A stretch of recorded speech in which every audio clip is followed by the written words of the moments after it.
Le PSP, Plan stratégique du patrimoine, en fait, c'est un plan d'action, tout simplement, sur 10 ans, qui définit par résidence des enjeux comme la démolition ou la réhabilitation.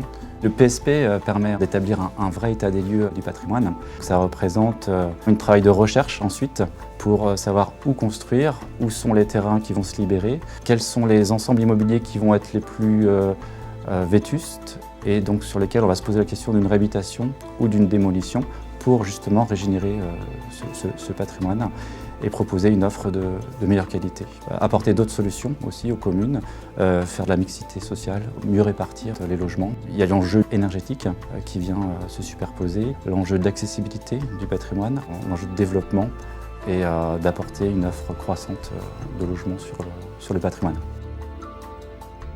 Il y a des échanges avec les communes qui se font en parallèle pour confirmer ou infirmer certaines propositions stratégiques de transformation finalement du bâti sur une commune.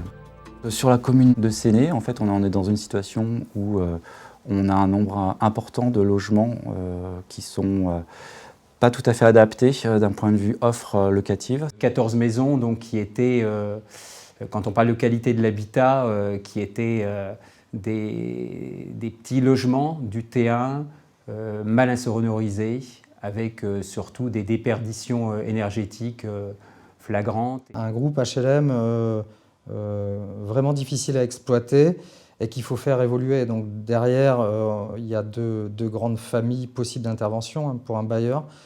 C'est soit la réhabilitation, donc on repart pour un cycle en réinjectant des travaux assez conséquents sur le parc existant.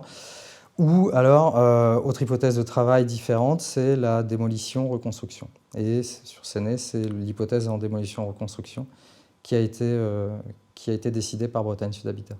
Le deuxième objectif, c'était de favoriser ou d'améliorer la mixité sociale dans ce quartier. La mixité sociale et aussi la mixité générationnelle, puisque ces petits appartements empêcher, de fait de leur taille T1 bis, T2, d'accueillir des familles. La commande de la commune portait sur une opération de reconstruction avec mixité, mais du coup mixité à l'envers en fait. C'est-à-dire que d'un quartier où on a que de l'habitat social, on fait venir de la promotion immobilière privée.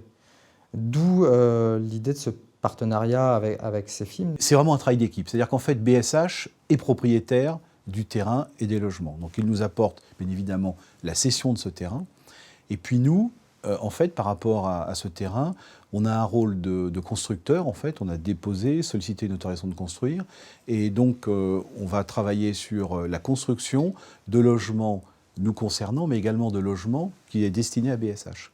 Donc dans ce programme qui comporte 27 logements, il y a 17 logements en accession, 10 logements qui sont destinés à BSH, et tout ça avec le même traitement architectural, ce qui a permis d'avoir une uniformité, parce que maintenant, quand on parle de mixité sociale, elle ne se traduit pas uniquement dans des logements sociaux à côté de logements en accession ou dans des logements en accession, mais on se doit également d'avoir le même traitement architectural.